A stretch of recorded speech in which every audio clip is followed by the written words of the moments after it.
நேசிக்கிற ஆண்டவரே, மகிமையின் பிதாவே, இப்பொழுது இயேசு கிறிஸ்து நாமத்தில் பரிசுத்த உதவியோடு பாதபடிக்கு வருகிறோம்.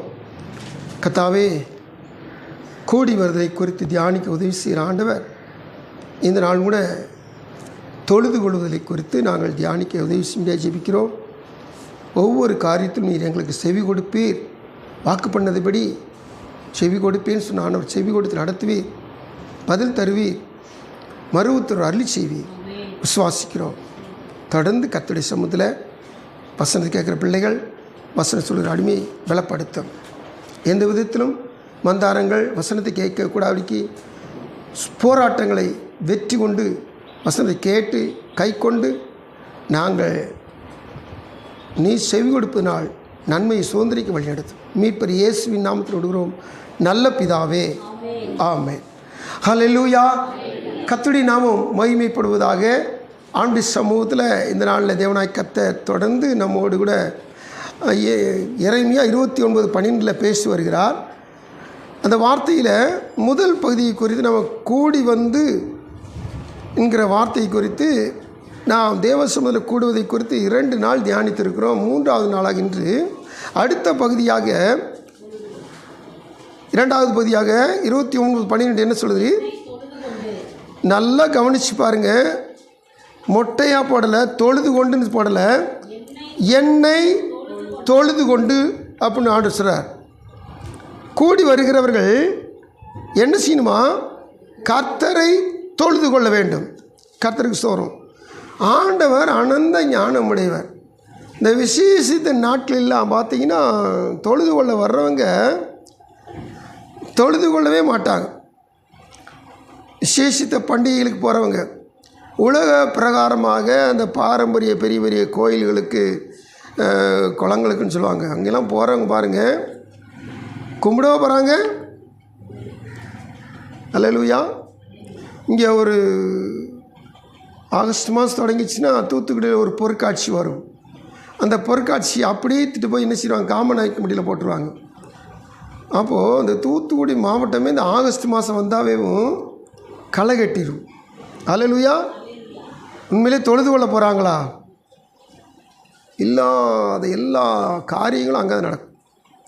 கூட்டம் கூடினாவேவும் என்ன பெருகும்? பாவம் தான் பெருகும். இல்லாத சேட்டைகள்லாம் அங்கே தான் நடக்கும். அல்லேலூயா. ஒரு விதமான ஒரு சந்தையாக நடக்கும். சந்தை கூட்டமாக இருக்கும். வெளியேருந்து பார்க்குறவங்களுக்கு இது திருவிழா கூட்டம்னு நினைப்பாங்க. ஆனால் அதில் தான் குடித்து வெறித்து கழித்து வேசித்தன உபச்சாரம் சகலமும் அங்கே நடக்கும். கர்த்தருக்கு ஸ்தோத்திரம். இந்த நாட்டில் ஆண்டவர் நோக்கி சொல்கிறாரு, கூடி வரும்போதெல்லாம் நீங்கள் கூடி வர கூட்டமெல்லாம் தொழுது கொள்கிற கூட்டம் நினைக்காதீங்க. கூடி வந்துட்டிங்கன்னா தொழுது கொள்ளுங்க, என்னை தொழுது கொண்டுன்றார். அல்லேலூயா. அவரை சொல்கிறார். அவரை என்ன செய்யுமா? பணிந்து கொள்ளணும். அநேக கூடி வருவாங்க, கூட்டம் கூட சொல்கிறார், கூடி வந்துடுவாங்க. ஆனால் பார்த்தீங்கன்னா உலகத்தை கொண்டு வந்தனால உலகத்தை தான் அவங்க என்ன செய்வாங்க? மேன்மைப்படுத்திக்கிட்டே இருப்பாங்க. உலகத்தை தான் குறித்து பேசிக்கிட்டே இருப்பாங்க. ஹல்லேலூயா. தேவ சமூகத்தில் காத்திருக்க தேவ பிள்ளைகள், ஆண்டவர் சொல்கிறாரு, என்னை தொழுது கொண்டு. இன்றைக்கி ஆபிரகாமுடைய தொழுகை, ஆபிரகாமுக்கு கர்த்தர் செவி கொடுத்தல், இதுதான் இன்றைக்கி வார்த்தை. ஆபிரகாமுடைய தொழுகையும் அவனுக்கு கர்த்தர் செவி கொடுத்தலும், கர்த்தர் செவி கொடுத்த விதங்கள், அதாவது பலனை ஆபிரகாம் எப்படியெல்லாம் பெற்றுக்கொண்டான், எப்படிலாம் தொழுது கொண்டான், இந்த காரியத்தை குறித்து தான் முழுக்க ஆபிரகாமுடைய காரியங்களை குறித்து தியானிக்க போகிறோம். இந்த ஆபிரகாமுடைய தொழுகை குறித்து வாஸ்தவம் 12:7-8 வாஸ்தவம். இதுக்கு முன்னாடி நீங்கள் தொழுது கொள்வது குறித்து வாசித்திருக்கீங்களா? அதாவது ஆதியாகம் தொடங்குன்னா படைப்பு தொடங்குது, அதுக்கடுத்து ஆதாம் வர்றாரு. இப்படி வந்துக்கிட்டே இருக்கும்போது 12வது அதிகாரத்தில் தான் தொழுகைன்ற வார்த்தை வருது. இதுக்கு முன்னாடி தொழுகைன்ற வார்த்தையில் கேள்விப்பட்டிருக்கீங்களா? வாசித்திருக்கீங்களா? எஸ். எங்கே? 4:26. இந்த வார்த்தையை நீங்கள் வாசிக்கிற பொழுது ஆபிரகாம் தொழுது கொண்டான். இதுக்கு முன்னாடி தொழுகை எங்கே தொடங்குச்சு? வேதம் என்ன சொல்லுது? இந்த ஜனத்தை எனக்கு என்று ஏற்படுத்தின. அப்போ பூமியில் மனுஷனை சிருஷ்டித்தது நோக்கமே துதிக்க, ஸ்தோத்திரிக்க, ஆராதிக்க, செபிக்க, மன்றாட, தேவனை புகழ்ந்து கொண்டிருக்க. அல்லேலூயா. தேவனை மாத்திரம் அண்டி புகழ்ந்து கொண்டே இருக்கணும். இதுதான் அவருடைய மனுஷன் உண்டாக்கின நோக்கம். ஆமென். இது நல்லா தெரிஞ்சு வச்சுங்க. அப்போது ஆதாமை உண்டாக்குனாரு. ஆதாம் தொழுது கொண்டானான்னு பார்த்தா நேரடியாக ஆண்டவரோடு இடைப்பட்டு கொண்டிருந்தான், நேரடி ஆண்டவரோடு தொடர்பு கொண்டிருந்தான். ஆனால் தொடர்பு அறுபட்டு போச்சு. அதுக்கடுத்து தொழுது கொண்டானான்றது வேதத்தில் பதிவு செய்யப்படவில்லை. ஆமென். பதிவு செய்யப்படவில்லை. அவனை குறித்து சுருக்கம் நினைச்சிருச்சு, காரியங்கள் முடிஞ்சிட்டு. அவன் துரத்து விடப்பட்ட நிலைமையில் போனதுனால அவன் தொழுது கொண்டானா, என்ன செஞ்சானு ஒன்றும் தெரியல. இப்போ பாருங்கள், ஆதாம் 130 வயசு ஆகும்பொழுது என்ன செய்கிறாரு?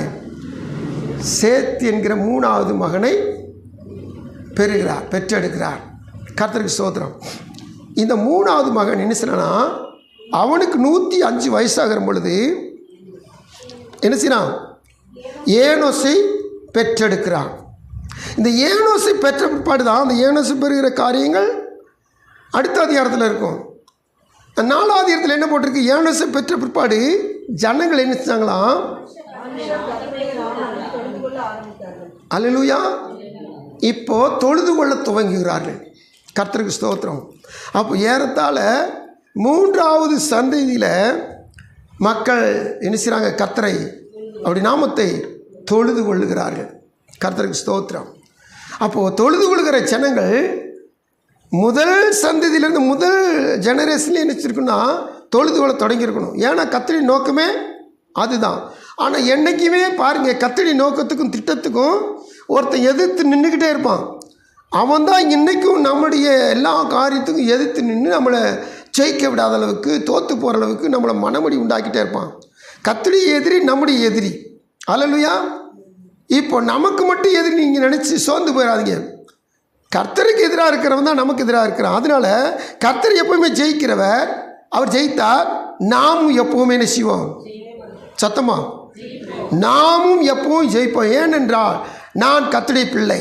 கர்த்தர் ஜெயித்ததுனால நானும் ஜெயிப்பேன். அல்லேலூயா. முதல் சந்ததியே தொழுக தொடங்கியிருக்கணும். அதுக்கடுத்து சேத்தாவது தொழுக தொடங்கிடும். ஆனால் ஏனோஸ் பிறந்த பிற்பாடு தான் சேத்தை நினைச்சான் கர்த்தரை தொழுது கொள்ள தொடங்குகிறான். சரி, இந்த தொழுது கொள்வதனால வருகிற பெரிய ஆசீர்வாதம் என்ன அப்படி சொல்லி வேதத்தில் பார்க்கிற பொழுது ஆபிரகாமை இன்றைக்கி நம்ம எடுத்துக்கொள்கிறோம். தொழுது கொண்ட ஆபிரகாம் இவன் தூர தேசமாக இருக்கிறதான கல்தேயர் தேசம் அல்லது பாபிலோனியன் சொல்லப்படுதான மாகாணம், அங்கே ஊர் என்கிற பகுதியில் வாழ்ந்து வந்தவன். இவனை கர்த்தர் தெரிந்தெடுத்து இவனை என்ன செஞ்சாரோ வேறு பிரித்து கொண்டு வரார். வேறு பிரித்து கொண்டு வந்த பொழுது இவன் உலக பிரகாரமான ஒரு விக்கிரக தெய்வத்துக்கு ஆசாரியனாக இருக்கிற ஒரு தேராவுடைய மகன். அல்லேலூயா. ஒரு தகப்பனுடைய மகன். அதனால முழுக்க அதில் ஊறி கிடந்தவன். இப்போ அதெல்லாம் விட்டுட்டு வர்றது கஷ்டம்தான். ஆனால் கர்த்தருடைய சத்தம் கேட்ட மாத்திரத்தில் கர்த்தருடைய சொல்லுக்கு கீழ்ப்படிந்து வர்றான். கர்த்தருக்கு ஸ்தோத்திரம். இன்றைக்கும் நம்மள யாரெல்லாம் நம்முடைய முற்பிதாக்கள் எப்படி இருந்தாலும் சரி பரவாயில்ல, பாரம்பரியத்தில் இருந்தாலும் சரி பரவாயில்ல, அவங்க உலகத்தில் இருந்தாலும் சரி பரவாயில்ல, ஆனால் நம்மளை கர்த்தர் தெரிந்தெடுத்துட்டார்னா நாம் அவருடைய சமூகத்தில் வருகிற பொழுது கர்த்தர் எல்லாவற்றையும் தலைகளாக மாற்றி நமக்குரிய ஆசீர்வாதத்தை தர வல்லவராக இருக்கிறார். அல்லேலூயா. ஏன்னா முற்பிதாக்களின் சாபங்கள் என்ன சொல்ற பிள்ளைகளை தொடரும். ஆனால் அந்த சாபத்தை பழைய ஏற்பாடில் தொடர்ந்து வந்தாலும் சரி புதிய ஏற்பாடில் தொடரக்கூடாதுன்றதுக்காண்டி தான் கர்த்தர் சிலுவையை எடுத்தார், முள்முடியை ஏற்றுக்கொண்டார். அல்லேலூயா. கர்த்தருக்கு ஸ்தோத்திரம். இப்போ தொடர்ந்து இந்த வசனங்களை நம்ம வாசித்து தியானிக்கிற பொழுது இந்த வார்த்தை பொழுது வேறு பிரிக்கப்பட்ட ஆபிரகாம் அப்பாவோட சேர்ந்து புறப்பட்டு வந்தான். இங்கே சீரியா தேசத்தில் வந்து அவன் தங்கிட்டான். தங்கினப்போ கர்த்தர் திரும்பவும் அவனுக்கு தரிசனமாகி முதலில் பாபிலோனில் இருக்கும்போது ஊர் என்கிற தேசத்தில் இருக்கிற பொழுது வா என்று அழைத்த தேவன் இப்போ 12ஆம் அதிகாரத்தில் நான் உனக்கு காண்பிக்கிற தேசத்துக்கு போ என்று போ என்கிற ஒரு அழைப்பு தான். இது கட்டளையோடு கூடிய அழைப்பு. முதல்ல அன்போடு கூட ஒரு அழைப்பு, இப்போ கட்டளையோடு கூட ஒரு அழைப்பை போ என்கிறார். இப்போ புறப்பட்டு போகிறான். புறப்பட்டு போனப்போ நீங்கள் வசனங்கள் வரிசை வாசித்து பார்க்கும் பொழுது போகிற இடங்கள்லாம் இவன் செஞ்ச காரியங்கள், பலிபீடத்தை கட்டுவான், கர்த்தரை தொழுது கொள்வான். அல்லேலூயா. கர்த்தருக்கு சொல்கிறோம். இப்படி பலிபீடத்தை கட்டி கர்த்தரை தொழுது கொண்டதுனால நடந்த காரியங்கள் இவன் வாழ்வில் பிரதான நோக்கம், இவனுக்கு கிடைக்க வேண்டிய பிரதான நோக்கம் ஈசாக்கு தான். ஏன்னா அவனுக்கு வருஷங்களாயும் அவனுக்கு பாக்கியம் இல்லாதிருந்தது. ஆனாலும் அவனுக்குள்ள ஒரு திருட நம்பிக்கை, கர்த்தர் கொடுத்த நம்பிக்கையில் அவன் என்ன செய்யறான்னா, கர்த்தரை விட்டு அசையாமல் உறுதியாக இருந்தனால அவனுடைய 100வது வயதில் ஈசாக்கை பெற்றுக்கொண்டான். அல்லேலூயா. நல்லா கவனித்து பார்க்குற பொழுது இப்போது முதல்ல ஆபிரகாம் எங்கே தொழுது கொள்கிறாருன்னா, இந்த 12ஆம் அதிகாரத்தில் 7ஆம் வசனத்தில் பலிபீடத்தை கட்டுறாரு, 8ஆம் வசனத்தில் தொழுது கொள்ளுகிறார். 12, 7, 8 வாசித்தோம். இது முதல் தொழுகை, வேதத்தில் இருக்கிற 2வது தொழுகை, அதாவது பதிவு செய்யப்பட்டிருக்கு. நான் சொல்கிறேன் உங்களுக்கு.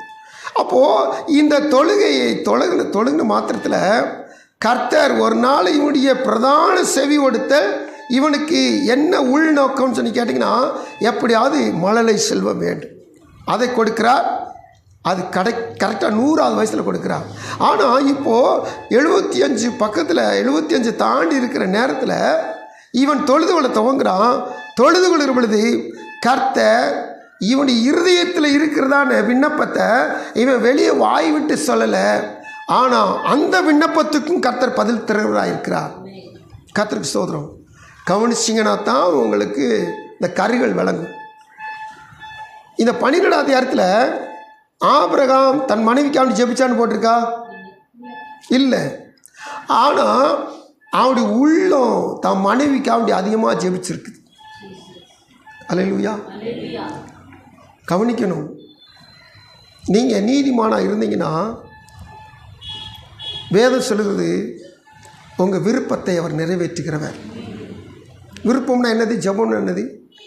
ஜெபம் தேவசபையில் போய் தேவனுடைய சமூகத்தில் அமர்ந்து முழங்கால் படிட்டு அல்லது ஏதோ ஒரு காரியத்தில் தேவனோடு கூட பேசி சொல்லுவதுதான் ஜெபம். நீங்கள் விரும்புறது என்னது? சில காரியங்கள் தாறுமாறாக நடக்குது, ஐயோ இது நடக்கக்கூடாதுன்னு சொல்லி உங்கள் விருப்பம் இருக்குது, இது நடந்துடக்கூடாதேன்னு சொல்லி எண்ணுறீங்க. உங்கள் எண்ணங்கள், உங்கள் விருப்பங்கள், உங்களுடைய வாஞ்சிகள் எல்லாவற்றையும் கர்த்தர் அறிந்தவராக இருக்கிறார். அல்லேலூயா. இங்கே வெளிப்படையாக ஆபிரகாம் தன் மனைவிக்காக ஜெபிக்கவே இல்லை. இந்த ஆபிரகாம் மனைவி 65 வயசாயிட்டு, 65 வயசை தாண்டி இருக்குது. இவங்க கானான் தேசத்துக்குள்ள வரும்போது 65 வயசு தாண்டினாலும் அவங்க எப்படி இருந்தாங்க தெரியுமா? பார்வோன் பக்கத்தில் இருக்கிற எல்லா அங்கே சிப்பாய்கள் அல்லது அங்கே இருக்கிற பிரபுக்கள், அங்கே இருக்கிற மந்திரிகள், பார்த்தவன் போனவன் வந்தவன் எல்லாருமே ஆபிரகாம்னு ஒருத்தன் வந்திருக்கிறான், அவன் மனைவி அவ்வளவு அழகாக இருக்கிறான்னு சொல்லி புகழ்கிற அளவுக்கு, பார்வோன்ட்ட போய் நின்று புகழ்கிற அளவுக்கு இந்த 65 வயசுக்கு மேலே இருக்கிற அம்மாவுக்கு ஒரு புகழ் ஆரத்தை பார்வோனுக்கு முன்னாடி புகழ ஆரம்பிச்சிட்டானுங்க. இதனால் வந்தது வேண பார்வோன் என்ன செஞ்சிட்டான்? 14ஆம் வசனத்தில் போட்டிருக்கு பாருங்க, அந்த ஸ்திரியை மிகுந்த அளவுளவென்று கண்டார்கள். உடனே என்ன செஞ்சிட்டாங்க? இப்போ ஆபிரகாமுக்கு ஒரு வகையில் அவர் அந்த அம்மா ஒரு வகையில் தங்கச்சி, ஒரு வகையில் தங்கச்சி தான். அந்த காலத்தில் முறை தரை கிடையாது. அதனால என்ன சிலர் போகிற இடத்துல உயிரை காப்பாற்றினா, நீ என் மனைவி சொன்னால் கொண்டுருவானுங்க, என்னைய உன்னை வச்சுக்கிடுவானுங்க, அதனால நீ சகோதரன் சொல்லு, அப்படி சொல்லி வச்சே கூப்பிட்டு வந்திருக்கிறார். இப்போ சகோதரன் சொன்ன மாத்திரத்தில் சகோதரன் தானே, அவனுடைய சகோதரியை கல்யாணம் பண்ணிக்கலான்னு சொல்லி நினச்சிட்டான். பார்வோன் கூப்பிட்டு போயிட்டான். அப்போது பார்வோனுடைய இருதயம் எப்படி இருக்குன்னு பாருங்கள். முதலாவது நாம் கற்றுக்கொள்ள வேண்டிய காரியம் ஆவிக்குரிய காரியம் என்னன்னு சொல்லி கேட்டிங்கன்னா, ஆண்டவர் ஒரு ஜெனரேஷனை, ஒரு சந்ததியை தெரிந்தெடுத்து வேறுபடுத்தி கொண்டு வராருங்கன்னா அதில் மேசியாவை உதயம் பண்ண போகிறார், மேசியாவை கொண்டு வர போகிறான்னு அர்த்தம். மேசியாவுடைய வருகைக்காண்டி தான் கர்த்தர் ஒவ்வொன்றா பிரிச்சுட்டு வரார். ஆபிரகாமுக்கு 100கணக்கில் பிள்ளைகள், 100கணக்கில் பெண் பிள்ளைகள், ஆண் பிள்ளைகள், குமாரன் குமாரத்திலும் 930 வருஷம் வரைக்கும், 130 வயசுலேருந்து 930 வயசு வரைக்கும் என்ன செஞ்சான்? பெற்றெடுத்தான். 800 வருஷம் பிள்ளைகளை பெற்ற எத்தனை பிள்ளையை பெற்றெடுப்போம் பாருங்கள். ஹல்லேலூயா. கர்த்தர் நல்லா கவனிச்சு கேளுங்க. இப்படி இருக்கிற பொழுது இந்த ஆபிரகாமுடைய காரியங்களை நாம் பார்க்கிறோம். என்ன சொல்லி பார்த்தீங்கன்னா, இந்த ஆபிரகாம் தன்னுடைய ஜெபத்தில் தன் மனைவி பார்வோனுடைய அரண்மனையை மாட்டிக்கிட்டா. நான் முதல்ல ஆவிக்கிற திட்டத்தை சொன்னேன். ஆவிக்கிற திட்டத்தில் மேசியாவை பிரித்தெடுக்கிற சந்தையில் பிறப்பிக்கப்படுவது தான், ஒரு கண்ணியின் வைத்து பிறப்பிக்கப்படுவது தான் தேவனுடைய அனாதி திட்டம். இப்போ பார்வோன் பிரித்தெடுத்த சந்தையில் இருக்கிற ஆபிரகாமுடைய மனைவி சாராளை சேர்ந்தா திட்டம் என்ன செய்யும்? திட்டம் க்ளோஸ் ஆயிரும். அப்போ தேவன் வேறு பிரித்து ஒரு கூட்டத்தை, ஒரு சந்ததியை அப்படியே ஒரு சேனல் கொண்டு வந்துகிட்டே இருக்கிறார். அதில் பிசாசு வந்து தீட்டுப்படுத்த பார்க்குறான். இந்த ஆபிரகாம் ஜெபிக்கிறானோ இல்லையோ, தேவன் கிரியை செய்ய வல்லவர். அல்லேலூயா. நம்முடைய வாழ்வில் தேவன் தம்முடைய திட்டத்துக்கு நம்ம வேறுபடுத்திருக்கிறார். நல்லா அதை தெரிஞ்சுக்கிங்க. அல்லேலூயா. என்ன திட்டம்? இதான் எப்போவுமே மறக்காதீங்க. ஏசியா 43:21 துதிக்கிறதுக்காக தான் தெரிஞ்சுக்கிட்டா. அப்படின்னா என்ன அர்த்தம்? இந்த பூமியில் வாடுது போது நான் துதிக்கணும், நான் பரலோகத்துக்கு போனாலும் அவர் துதிக்கிறதான் என்னை குறித்து தேவனுடைய திட்டம். ஹல்லேலூயா. பரிசுத்தமாக இருப்பது தேவனுடைய திட்டமாக இருக்குது, தேவனுடைய சித்தமாக இருக்குது. அதுபோல் நான் துதிக்கணும், நான் கர்த்தருடைய சபையில் ஜெபிக்கணுன்றதான் தேவனுடைய திட்டமாக இருக்குது. ஆமென். நல்லா கவனிங்க. அப்போது இந்த திட்டத்தை குலைக்கிறதுக்கு பிசாசு என்னென்னமோ என்ன சொன்ன காரியத்தை செய்வான். இப்போது காரியங்களை உள்ள நுழைஞ்சு பார்த்தா, முதலாவது தேவனுடைய திட்டம் சாரால் பெற்ற பிள்ளை, அதுக்கடுத்து பிள்ளை, அதுக்கடுத்து பிள்ளை, இப்படி சந்ததி சந்தையாக வரும்போது அந்த சந்ததியில் தான் யூதா கோத்திரத்தில் மேசியா பிறப்பார். இதை தடுக்கிறதுக்கு, இதை தீட்டுப்படுத்துறதுக்கான பிசாசனை குலைக்கிற முதல் திட்டம்.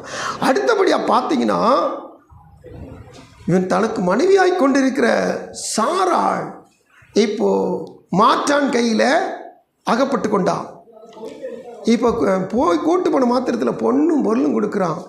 இதுக்கு மேலே ஆபிரகாம் பிரியமில்லை, தன் மனைவியை எப்படியா மீட்டெடுக்கணும். அதுக்காண்டி வேதத்தின் அடிப்படையில் நீங்கள் பார்த்தீங்கன்னா வெளிப்படையாக அவன் ஜெபிக்கவே இல்லை.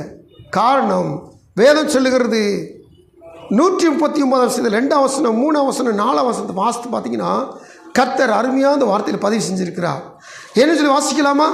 139 2, 3, 4 என் உட்கார்தலையும் எழுந்திருக்குதலையும் அறிந்திருக்கிறேன். என்னுடைய ஒவ்வொரு ஆக்டிவிட்டிஸ், செயல்பாடுகள் ஒவ்வொன்றையும் கர்த்தர் தெரிஞ்சு வச்சிருக்கிறார். இப்போ இவனுடைய மனைவி அவலத்தை அறிந்து வைத்திருக்கிறார். அல்லேலூயா.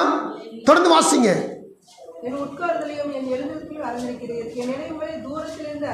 நினைவுகளை தூரத்திலிருந்து அறிகிறேன், சூழ்ந்திருக்கிறேன், தெரியும். சோத்திரம். இவன் ஜெபிக்கல, ஆபிரகாம் இன்னும் நினைச்சல, சாராய்க்காண்டி ஜெபிக்கல. ஆனால் இந்த நாவில், ஆபிரகாம் நாவில் சொல்லு பிறக்க போகுது, ஜெபிக்க போகிறான். அதுக்கு முன்னாடி எல்லாவற்றையும் அவர் அறிந்திருக்கிறார். அல்லேலூயா.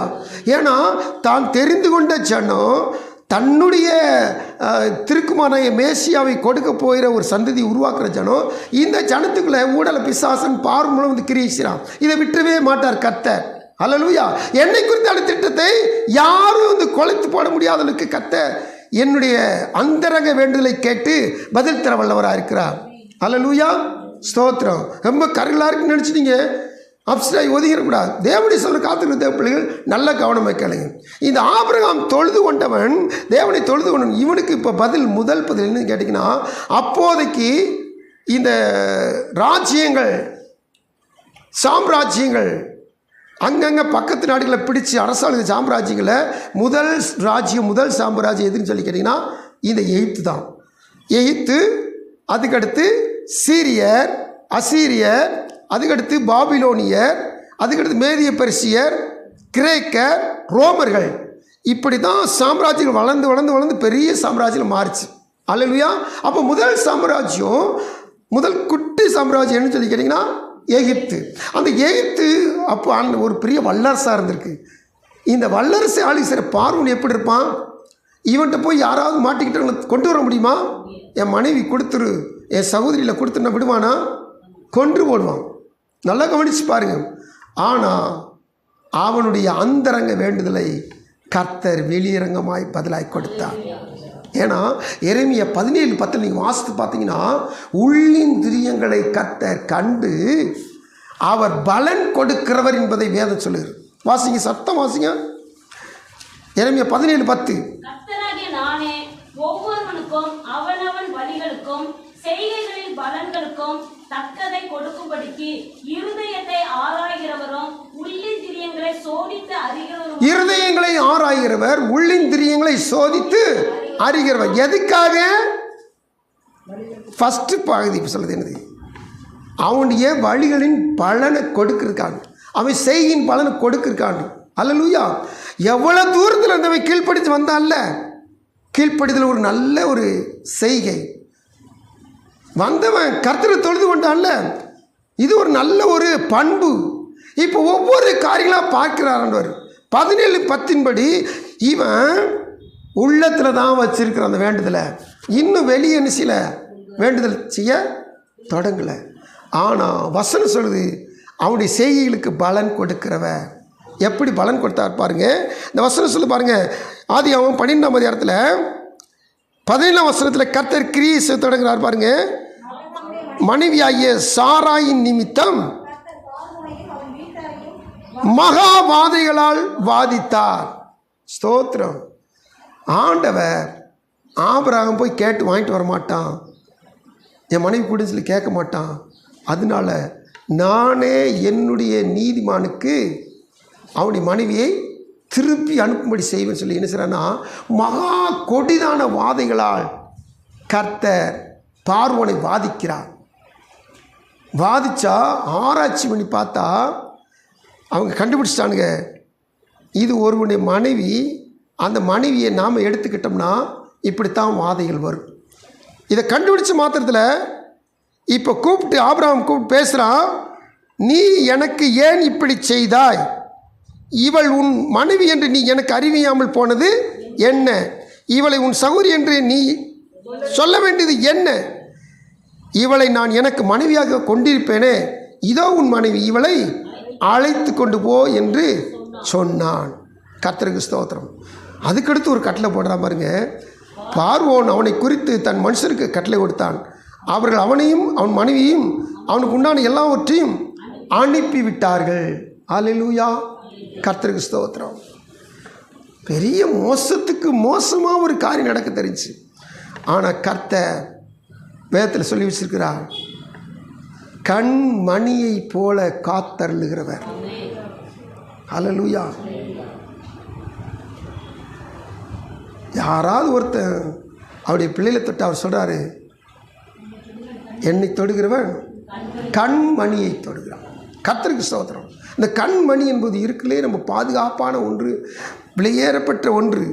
அதை கர்த்தர் தன் கண்மணியை எப்படி பாதுகாப்பாரோ அதே போல் நம்மை பாதுகாக்கிறவராக இருக்கிறார்.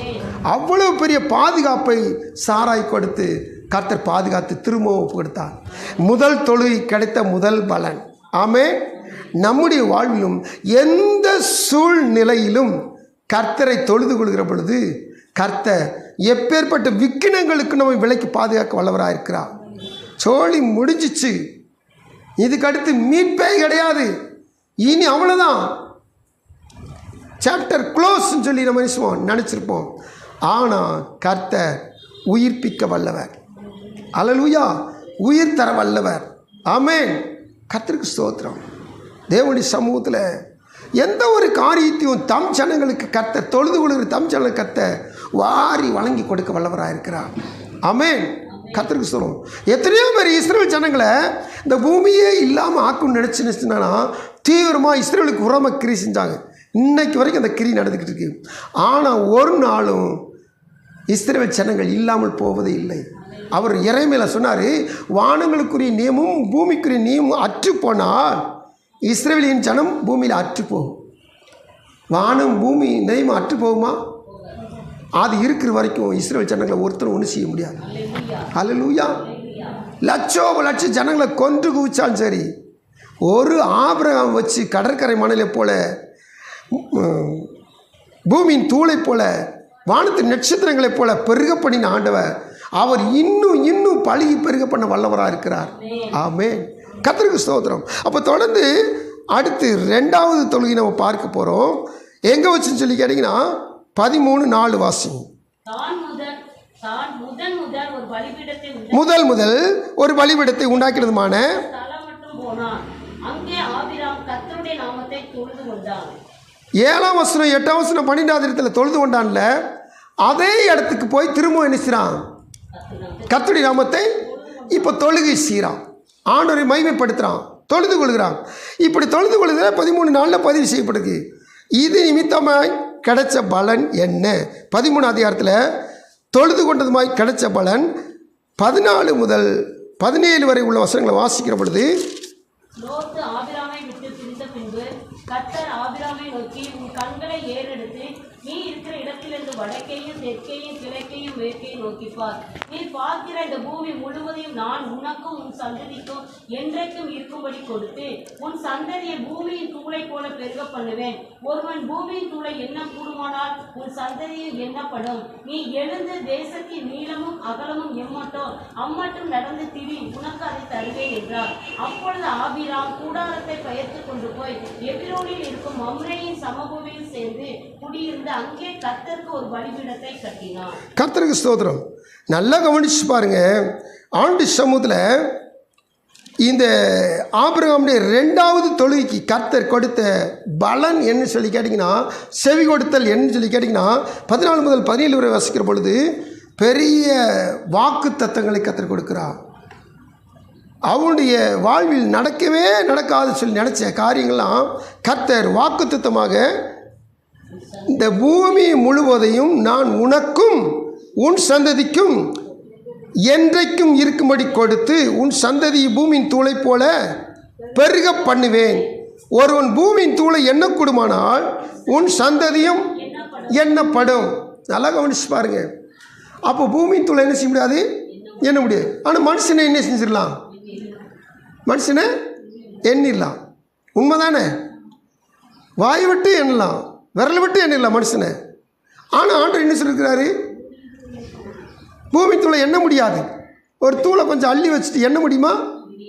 அப்போ ஆண்டவர் சொல்லி சரித்தானா? நல்லா கவனிச்சு பாருங்கள். இன்றைக்கி இந்தியாவில் மணிப்பூர்லேருந்து ஆதி காலங்களில் வந்த யூதர்கள் செய்கிறாங்க, ரிட்டன் இஸ்ரேல் தேசத்துக்கு போகிறாங்க. மனசே நல்லா கவனிச்சு பாருங்கள். அவங்க வந்து யூத பாஷையை எல்லாம் மறந்து போச்சு, யூதர்களுடைய பாரம்பரியம் மறந்து போச்சு. ஆனால் அவங்க தாங்கள் ஒரு இஸ்ரவேலர்கள் என்பது மட்டும் அவங்க சந்ததிக்கு 100 வருஷம் ஆச்சுன்னா எல்லாம் போயிடும். ஆனால் ஆயிரக்கணக்கில் வருஷங்களுக்கு குடியிருந்து எல்லாமே நினச்சிட்டாங்க அவங்க. ஆனாலும் கூட இன்றைக்கி அவங்க திரும்பி போகிறாங்க. இதுபோல் உலகம் முழுவதும் இன்றைக்கி நீங்கள் சென்னையில் போய் பார்த்தீங்கன்னா கொஞ்சம் யூதர்கள் இருப்பாங்க, நீங்கள் கொச்சியில் போய் பாருங்கள் கொஞ்சம் யூதர்கள் இருப்பாங்க. ஹல்லேலூயா. பாம்பேயில் பாருங்க பெரிய கூட்டம் யூதர்கள் இருக்கிறாங்க. இன்றைக்கி தேவசமுதிர காணப்படும் தேவ பிள்ளைகள் அங்கங்கே சதறி இருக்கிற கூட்டம். இந்த தமிழர்களை சொல்லுவாங்க, மலையாளிகள் சொல்லுவாங்க. என்ன தெரியுமா? உலகம் முழுக்க மலையாளி இருப்பாங்களாம். அதுபோல் தமிழர்களும் உலகம் முழுக்க இருப்பாங்க. இன்றைக்கி நீங்கள் சவுதிக்கு ஒரு வேலை கிடச்சி போயிட்டீங்கன்னா அங்கே போய் ஆராதனைக்கு போனீங்கன்னா தமிழில் தான் ஆராதனை நடக்கும். அங்கே ஒரு தமிழ் பாஸ்டர் ஒருத்தர் இருப்பார். 100கணக்கில் ஊழியங்கள் அங்கே நடக்குது. அல்லேலூயா. கர்த்தருக்கு ஸ்தோத்திரம். தேவ சமூகத்தில் நீங்கள் சவுதிக்கு போனாலும் சரி, ஆஸ்திரேலியாவுக்கு போனாலும் சரி, நீங்கள் ஈஸ்டர்ன் சைடில் மலேசியா, சிங்கப்பூர் அப்படி இந்த பகுதியில் நீங்கள் இந்தோனேசியா இங்கெல்லாம் போனீங்கன்னு வச்சுங்க, அநேக தமிழ் ஊழியங்கள் அநேகம் இருக்குது. தமிழ் மக்கள் இருக்காங்க. தமிழர்கள் இப்படி இருக்காங்கன்னா, ஒரு வேளை தமிழர்களுக்கு காட்டிலும் மேன்மையான யூதர்கள், தேவனுடைய வாக்கு பெற்றவர்கள், பூமியின் தூளை எண்ண முடியாது போல எண்ண முடியாது வாக்கு பெற்றவர்கள் உலகம் முழுக்க பரவி இருக்கிறார்கள். அதனால் எந்த மூலையில் எவன் இருக்கிறான்னு சொல்லி எண்ண முடியாது. இப்போது 6 லட்சம் யூதர் இருக்கிறாங்க, 50 லட்சம் யூதர் இருக்கிறாங்க, 1 கோடி யூதர் இருக்கிறாங்கன்னா இன்னும் ஒரு நாட்டில் இன்னும் ஒரு தீவில் கொஞ்சம் பேர் வாழ்ந்துக்கிட்டு தான் இருப்பாங்க. அவங்கள என்ன செய்யறதில்ல, எண்ணிக்கைக்கு உட்படாதவர்களாக இருப்பார். அதனால தான் கர்த்தர் சொன்னார், எண்ணவே முடியாதவர்களை. அல்லேலூயா. ஒரே டயத்தில் 60 லட்சம் யூதரை ஹிட்லர் கொண்டு போட்டான். என்னத்துக்காகும்? அப்போ அந்த சந்ததியே இல்லாமல் போச்சு. அப்படி தானே கணக்கு. ஆனாலும் பாருங்கள், திரும்பி திரும்பி திரும்பி திரும்பி பழகி பெருகிட்டே இருப்பான். ஏன்னா கர்த்தர் கொடுத்த வாக்கு. இந்த வாக்கைத்தான் 2வது தொழுகையில் ஆபிரகாம் கிடைச்ச வாக்கு இன்றைக்கி உலகம் முழுக்க அதை நிறைவேறி கொண்டு வருகிறது. 3வது தொழுகை குறித்த விதத்தில் வாசிக்கிறோம். கர்த்தருடைய சமூகத்தில்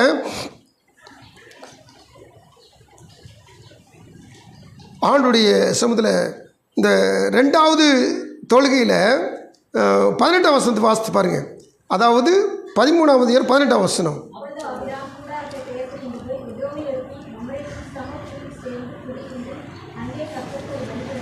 இன்னும் ஒரு பலிவிடத்தை கட்டுறான். அங்கே பலிவிடத்தை கட்டி இங்கேயும் தொழுது கொள்கிறான். இது நிமித்தமாக 14ஆம் அதிகாரத்தில் ஒரு பெரிய பலன் கிடைக்குது. நம்ம 2வது பலன் 17ஆம் வசனம் வரைக்கும் வாசித்தோம். இப்போ 18ஆம் வசனத்தில் ஒரு தொழுகை நடக்குது, பலிவிடம் கட்டி. இதுக்கடுத்து 14ஆம் அதிகாரத்தில் ஒரு சம்பவம் நடக்குது. என்னன்னு சொல்லி கேட்டிங்கன்னா, லோத்து குடும்பத்தை பிடிச்சு போயிட்டாங்க. 4 ராஜாக்கள் வந்து 5 ராஜாக்கள் அடித்து போட்டு பிடிச்சு போயிட்டாங்க. இப்போது 4 ராஜாக்களும் 5 ராஜாக்கள் அடிக்கிற அளவுக்கு பலசாலிகள். ஆனால் பாருங்கள், ஆபிரகாம் 5 ராஜாக்கள் தோற்று போன இடத்துல வெறும் 318 பேரை வச்சு 14 வசனத்தில் போட்டிருக்கு. 14 வாசத்து பார்த்தீங்கன்னா வெறும் 318 பேரை வச்சு அவங்கள கொண்டு போய் 4 ராஜாக்கள் முறி அடித்து ஓட ஓட விரட்டி லோத்து பொருட்களையும் இந்த 5 ராஜாக்களுடைய பொருட்கள் ஜனங்களையும் அனைத்தையும் ஒன்று கூட விடாமல் மீட்டு கொண்டான். இந்த வசனத்தை நீங்கள் வாசித்து பார்த்தீங்கன்னா 16 வசனத்தை வாசித்து பாருங்கள். சகல பொருட்களையும் திருப்பி கொண்டு வந்தான், தன் சகுனாய லோத்தையும் திருப்பி கொண்டு வந்தான். கர்த்தருக்கு ஸ்தோத்திரம். ஆண்டுடைய சமூகத்தில் நல்லா கவனித்து பாருங்கள். ஒன்று கூட இல்லாமல் சகலவற்றையும் திருப்பி கொண்டு வந்தான். அப்போ ஆண்டுடைய சமூகத்தில் ஒவ்வொரு தொழுகைக்கும் ஒவ்வொரு பலன் கொடுக்கிறார். அதாவது தொழுது கொள்கிற பொழுது செவி கொடுக்கிற ஆண்டவர். அல்லேலூயா. நீங்கள் கர்த்தரை தொழுது கொள்றீங்கன்னா ஒரு நாள் இந்த தொழுகை வீண் போகவே போகாது. அமைதியாக இருக்கீங்க. நீங்கள் கர்த்தரை தொழுது கொண்டீங்கன்னா அந்த தொழுது கொள்ளுதல் ஆராதனை ஒரு நாள் வீண் போகாது. என்னத்தை இந்த கர்த்தரை ஆராய்ச்சி அப்படின்னு நினைக்கிறீங்களா? தேவ சமூகத்தில் 75 வயசுக்கு முன்னாடி அழைச்சிருக்கிறார். 75வது வயசில் தான் சீரியா தேசத்துக்கு போது போன்னு சொன்னார். இத்தனை வருஷம் காத்திருந்த ஆபிரகாமுக்கு அந்தந்த காலத்தில் சரியாக கர்த்தர் பதில் தந்து பலன் கொடுத்து செவி கொடுத்து நடத்தி வந்தார். இந்த தேவன் நமக்கும் அப்படி செய்ய வல்லவராக இருக்கிறார். கர்த்தருக்கு ஸ்தோத்திரம். இப்போது அடுத்து இந்த இடத்துல நல்ல ஒரு பிரதான ஆசாரியன், வம்ச வரலாறு இல்லாத ஒரு நல்ல ஒரு ஆசாரியன், தேவகுமாரனுக்கு ஒப்பாக இருக்கிற ஒரு ஆசாரியன் இந்த தொழுகையில் வந்த வெற்றிக்கு அப்பமும் ரசமும் கொண்டு வந்து ஆபிரகாமை ஆசீர்வதித்து கடந்து சென்றார் சொல்லி 14வது இடத்துல வாசிக்கிறோம். சரி, நம்ம கடகடன்னு போவோம்.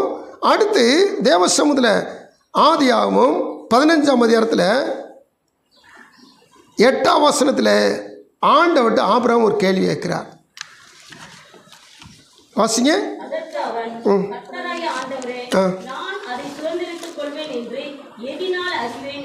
கர்த்தருக்கு ஸ்தோத்திரம். ஆண்டவர் ஏற்கனவே ப்ராமிஸ் பண்ண வசனத்தை எப்படி ஆண்டவரை நான் இதை சுதந்திரத்துக்கொள்ளுன்னு கேட்குறான். அப்போ ஆண்டவர் இதுவரைக்கும் தொழுது கொண்டவனுக்கு செவி கொடுத்தார்.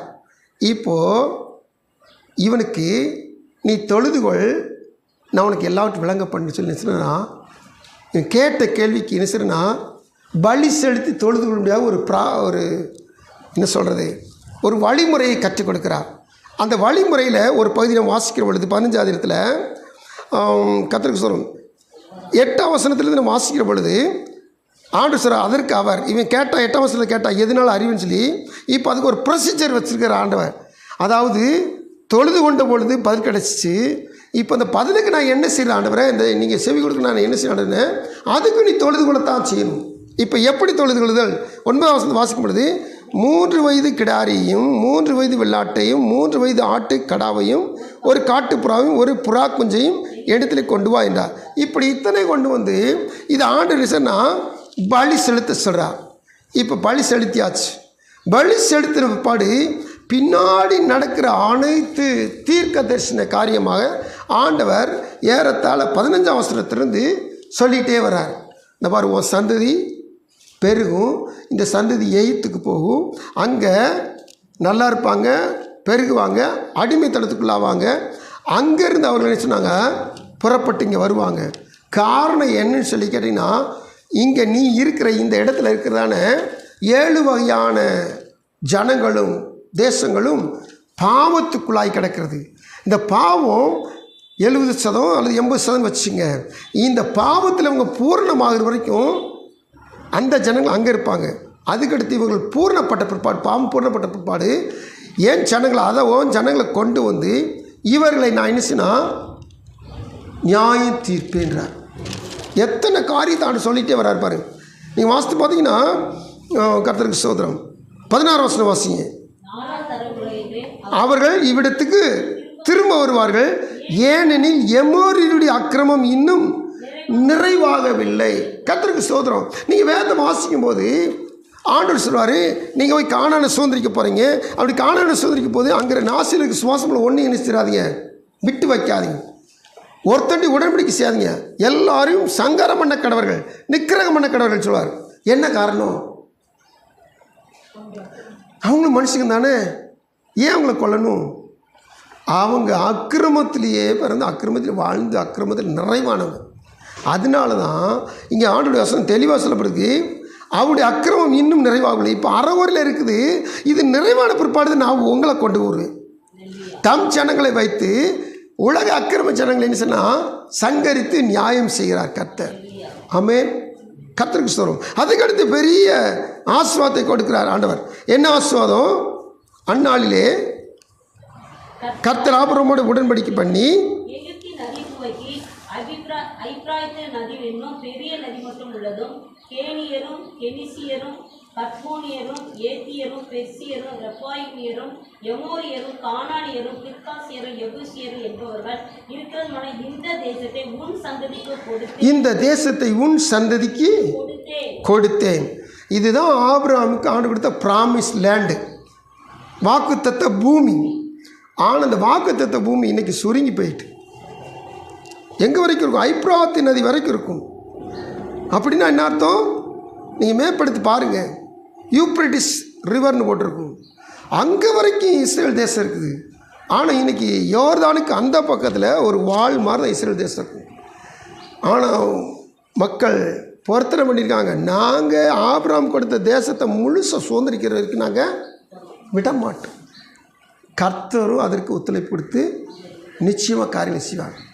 அதனால தான் இங்கே இருக்கிற ஜனங்கள் ஈரான் வரைக்கும் அட்டிக்கிறாங்க. அல்லேலூயா, ஸ்தோத்திரம். தெய்வ சமுதிரம் காத்திருக்க தெய்வ பிள்ளைகள், கர்த்தர் ஒரு வாக்கு கொடுத்தார்னா அந்த வாக்கை நிறைவேற்ற வல்லவராக இருக்கிறார். சரி, இப்போது 4வது தொழுகைக்கு ஆண்டவர் பலன் கொடுக்கிறவராக இருக்கிறார். கர்த்தருக்கு ஸ்தோத்திரம். அடுத்தபடியாக வேதத்தில் வாசிக்கிறோம், 18வது இடத்துக்கு வாங்க. இங்கே பார்க்கிற பொழுது 23ஆம் வசனத்திலிருந்து 33ஆம் வசனம் வரைக்கும் இங்கே ஒரு பரிந்து பேசுகிற தொழுகை நடக்குது, ஜெபம் நடக்குது. யாருக்காக? லோத்து குடும்பத்துக்காக. இவர் காமனாக பரிந்து பேசுகிறார். ஆனால் அவருடைய உள் எண்ணங்கள் என்ன உண்டு?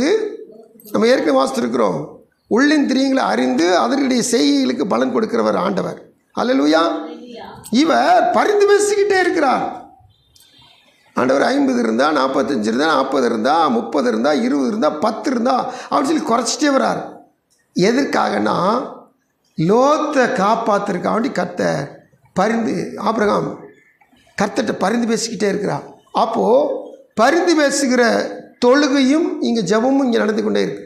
இது நிமித்தமாக லோத்து குடும்பம் 19ஆம் அதிகாரத்தில் காக்கப்பட்டது. அல்லேலூயா. அவங்க தப்பு செஞ்சு அதில் ஒன்று அவுட் ஆச்சு, அவங்க தப்பு செஞ்சு அவங்க சாபமானாங்க, அது வேற கதை. ஆனால் ஆபிரகாம் ஜெபத்துக்கு நினைச்சிருச்சு, பதில் கிடச்சிட்டு. அல்லேலூயா. நாம் ஒருத்தவங்களுக்கு ஜெபம் பண்ணி நன்மையை பெற்றுக் கொடுக்குறோம், அவங்க பெற்றுக்கொண்ட நன்மையை தாறுமாறாக பயன்படுத்தினா அது அவங்க பாடு, அதுக்கு நம்ம உத்தரவாதி கிடையாது. அல்லேலூயா. அப்போ தேவ சமூகத்தில் எப்படியோ நீங்கள் தெளிந்து கொண்டீங்கன்னா கர்த்தரை தொழுது கொண்டால் நிச்சயமாக கர்த்தர் செவி கொடுத்து பலன் கொடுக்க வல்லவராக இருக்கிறார். ஹல்லேலூயா. கர்த்தருக்கு சோதரம். அதுக்கடுத்து நம்ம வாசிக்கிற காரியங்கள் 20ஆம் அதிகாரத்தில் முதல் வசனத்தை வாசிக்கிற பொழுது,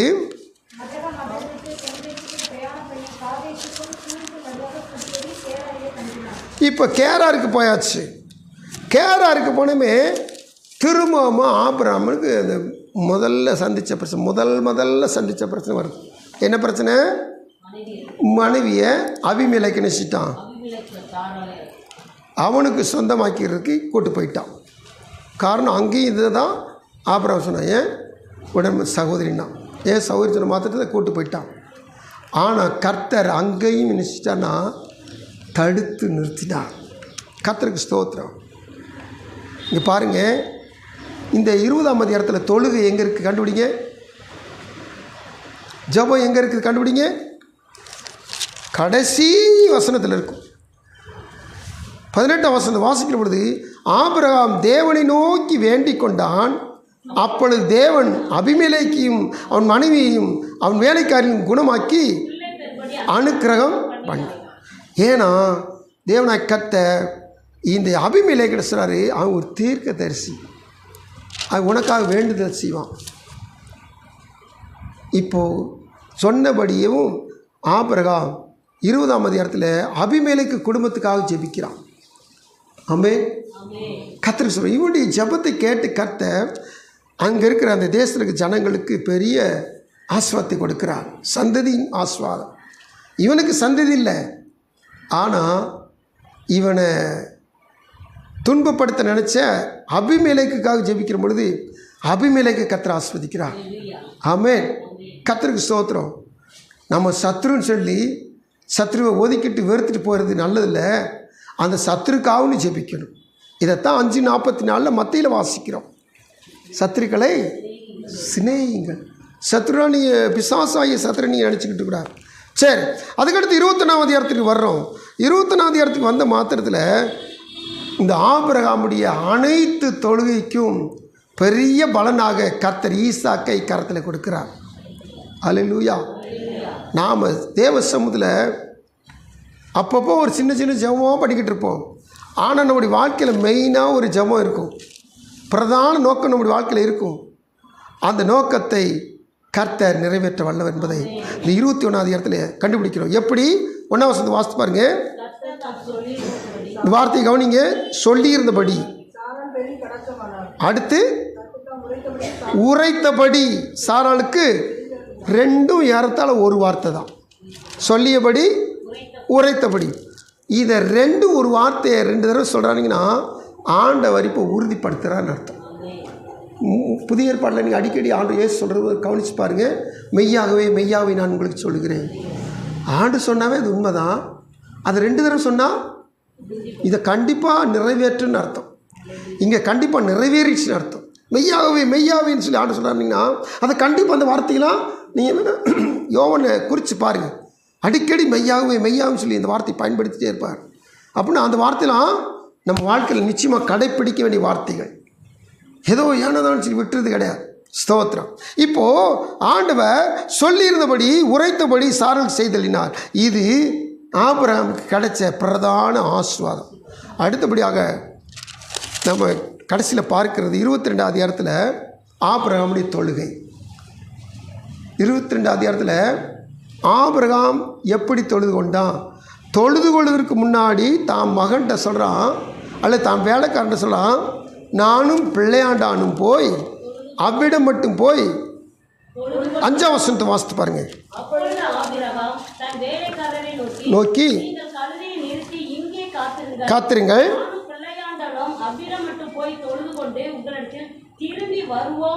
கர்த்தருக்கு ஸ்தோத்திரம்.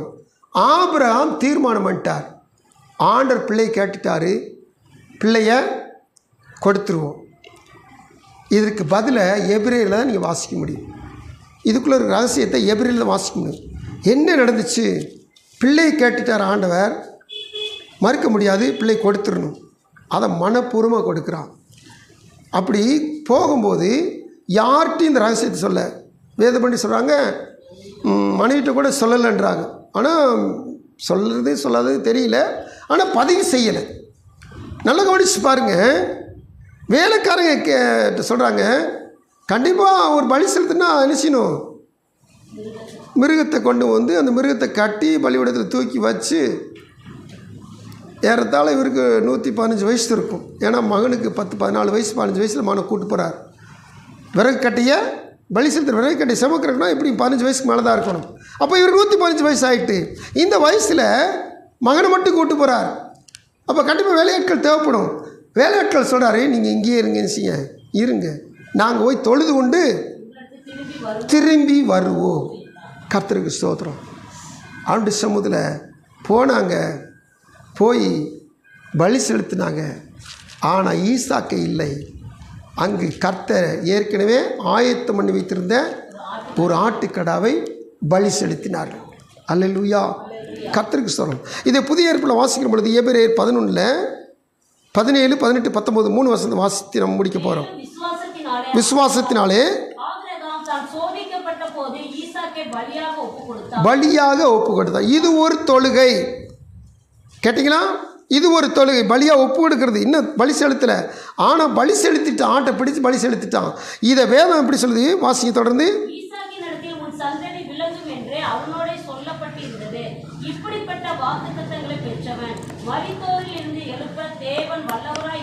இவன் செத்துருவான், பலி செலுத்திட்டான், இவன் செத்துருவான். ஆனால் மரித்தோர்லேருந்து தேவன் உயிரோடு எழுப்ப வல்லவர் என்பதை நிச்சயித்து தான், நான் கொன்று போட்டாலும் என் பிள்ளையை திரும்பி கர்த்தர் கொடுப்பார். அல்லேலூயா. யார் சொன்னதெல்லாம்? இவர் காலகட்டத்தில் வாழ்ந்த யோபு அப்படின்னு சொன்னார். அல்லேலூயா, ஸ்தோத்திரம். என் கண்களால் நான் அவரை காண்பேன். ஸ்தோத்திரம். என் மீட்பர் உயிரோடு இருக்கிறார். ஸ்தோத்திரம். என் மாம்சம் முதலான எல்லாம் அழுகி போனாலும் நான் என் கண்களால் அவரை பார்ப்பேன், என் சொந்த கண்களால் அவரை பார்ப்பேன். அல்லேலூயா. இந்த ஆபிரகாம் காலகட்டத்தில் தான் யோபு வாழ்ந்திருக்கான்னு சொல்லி வேதம் பண்ணி சொல்கிறாங்க. அப்போது பாருங்கள், செத்தாலும் பரவாயில்ல, பலி செலுத்தினாலும் பரவாயில்ல, சுட்டு எரிச்சாலும் பரவாயில்ல, சாம்பலிருந்து திரும்பிய மான கொண்டு வர வல்லவராக இருக்கிறார். இந்த விசுவாசம் இருந்தனால தான் கர்த்தர் இப்பொழுது நீ எனக்கு பயப்படுகிற என்பதை அறிந்திருக்கிறேன் நல்ல ஒரு சர்டிஃபிகேட் கொடுத்தார். அதுக்கடுத்து இந்த தொழுகைக்குள்ள ஆசீர்வாதங்களை கர்த்தர் பெரிய ப்ராமிஸ் போல வழங்கப்பட்டார். பாருங்கள், 22 அதிகாரத்தில் வாசிக்கிற பொழுது கர்த்தருக்கு ஸ்தோத்திரம். 15 வாசிப்போம்.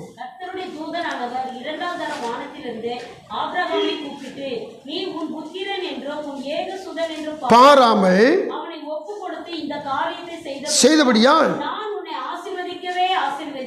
உன் சந்ததியை வானத்து நட்சத்திரங்களைப் போலவும் கடற்கரை மணலைப் போலவும் பெருகவே பெருக பண்ணுவேன் என்றும் உன் சந்ததியார் தங்கள் சத்துருக்களின் வாசல்களை சுதந்திரித்துக் கொள்வார்கள் என்றும் நீ என் சொல்லுக்கு கீழ்ப்படிந்தபடினால் உன் சந்ததிக்குள் பூமியில் உள்ள சகல ஜாதிகளும் ஆசீர்வதிக்கப்படும் என்றும் என் பேரில் ஆணையிட்டேன் என்று கர்த்தர் சொல்லுகிறார். அல்லேலூயா. என் பேரில் ஆணையிட்டேன். இதை புதிய ஏற்பாட்டில் எபிரேயரில் சொல்லும்போது தனக்கு மிஞ்சி ஒருத்தர் இல்லை, தனக்கு மிஞ்சி பெரிய ஆள் தான் அந்த பெரிய ஆள் பேரில் என்ன செய்வாங்க? ஆணையிடுவாங்க. தனக்கு மிஞ்சி யாராக இருந்தால் பூமியில் நம்ம எல்லோரும் சொல்லுவோம்ல, எங்கள் அப்பா சத்தியமா, எங்கள் அம்மா சத்தியமா, சாமி சத்தியமா அப்படின்லாம் சொல்லுவாங்க. சொல்கிறீங்களா இல்லையா? அமைதியாக இருக்கீங்க. அப்படி சொல்லலைன்னா அப்படி சொல்லவும் கூடாது தேவனுடைய சமூகத்தில். ஆனால் எல்லோரும் என்ன செய்வாங்க? பெரிய ஆட்கள் மேலே சத்தியம் பண்ணுவாங்க. ஆனால் பெரிய ஆட்கள் கர்த்தருக்கு மிஞ்சின பெரிய ஆள் யாருமே இல்லாதனால வேதம் சொல்லுது, என் பேரில் ஆணையிட்டேன். தான் பேரில் தானே ஆணையிடுறார். அவ்வளோ பெரிய தேவன் ஆபிரகாமுக்கு சகல ஆசீர்வாதம் 22 அதிகாரத்தில் மகனை பலி செலுத்திற்கு ஒப்பு கொடுத்த மாத்திரத்தில், தொழுது கொண்ட மாத்திரத்தில், இந்த ஆட்டை கடவை பிடிச்சி பலி செலுத்துகிற மாத்திரத்தில், தொழுகைக்கு முடிப்பு 15 வருஷத்து அநேக காரியங்களை கர்த்தர் ஆபிரகாமுக்கு சொல்கிறார். இங்கே சொல்லும்போது உன் சந்ததிக்குள், ஆண்டவர் 12 அதிகாரத்தில் என்ன சொன்னார்? உனக்குள் அப்படின்னாரு. இப்போது 22 அதிகாரத்தில் உன் சந்ததிக்குள். அல்லேலூயா. அப்போது 2 சேர்த்து உனக்குள்ளும் உன் சந்ததிக்குள்ளும் இந்த பூமியில் இருக்க ஜனங்கள் ஆசீர்வதிக்கப்படுறாங்க. ஏன்னா கர்த்தரை யார் தொழுது கொள்கிறாங்களோ அவர்கள் நிமித்தமாக தான் மற்றவர்களுக்கு ஆசீர்வாதம் கிடைக்கும். ஜெபம் பண்ணுமா?